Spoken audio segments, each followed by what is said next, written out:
Nessa segunda unidade, nós vamos falar sobre os fundamentos técnico-operacionais do setor público.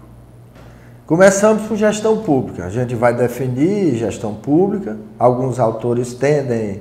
a usar gestão pública e administração pública como tendo o mesmo significado, mas existe uma diferenciação básica que eu acho importante,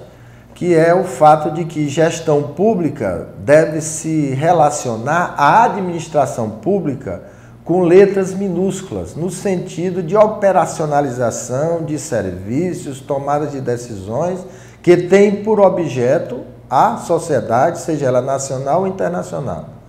né?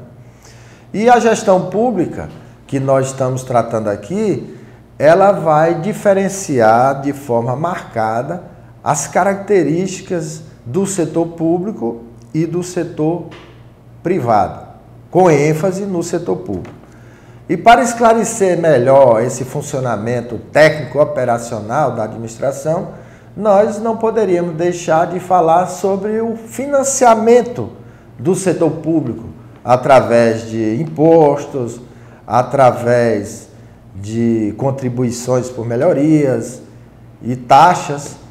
e através de uma série de outros impostos diretos e indiretos que vão permitir o custeio da máquina pública. Daí a necessidade de se vincular a administração pública ao processo de produção econômica da sociedade. Se vocês analisarem na unidade 1, vocês vão observar que existem algumas definições do Estado, mas essas definições são devidamente esclarecidas, tendo como base as características da sociedade que faz com que o Estado tenha que desenvolver certas funções. E essas funções são fundamentais no terreno da economia, porque o Estado precisa de recursos não só para o custeio da máquina administrativa, mas também para atender a funções finalistas, ou seja, aquelas que diretamente voltam-se para o bem-estar do cidadão. E nós temos também, dentro desse princípio de financiamento do setor público, o esclarecimento acerca do mecanismo orçamentário, porque é através do mecanismo orçamentário ou política orçamentária que nós vamos oportunamente estabelecer as diretrizes de ação de cada governo, na medida em que o orçamento é um dos principais fatores de desenvolvimento, de estabilização de uma economia. Porque na medida que consta no orçamento, significa que há uma ligação com diretrizes e princípios que vai nortear o governo. Depois de falarmos sobre a gestão orçamentária, o seu ciclo longo, o seu ciclo curto,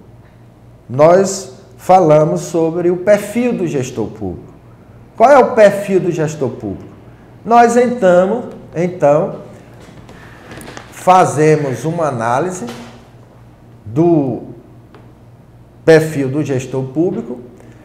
descrevendo duas categorias da administração pública, que é o analista de planejamento e orçamento e o especialista em política pública e gestão governamental. A partir da análise dessas duas categorias, nós vamos ter um perfil do gestor público de alto nível, uma vez que as pessoas que compõem esses setores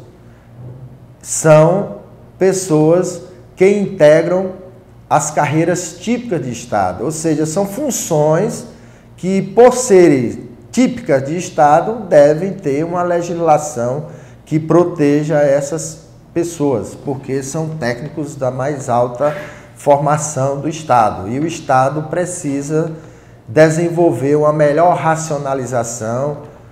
na sua funcionalidade. E quando a gente fala de racionalização, a gente fala em economia de custo, a gente fala em eficiência do serviço para a população, a gente fala sobre as exigências da própria demanda da população, de modo que cada gestor público tem um perfil determinado, mas de modo geral, o perfil que eu escolhi são daquelas pessoas que lidam diretamente com as questões centrais e estratégicas do Estado, como no caso das políticas públicas em geral, que nós veremos na terceira unidade.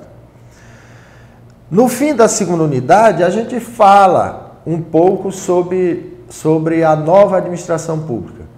Essa nova administração pública, ela não tem um conjunto de diretrizes únicas no mundo,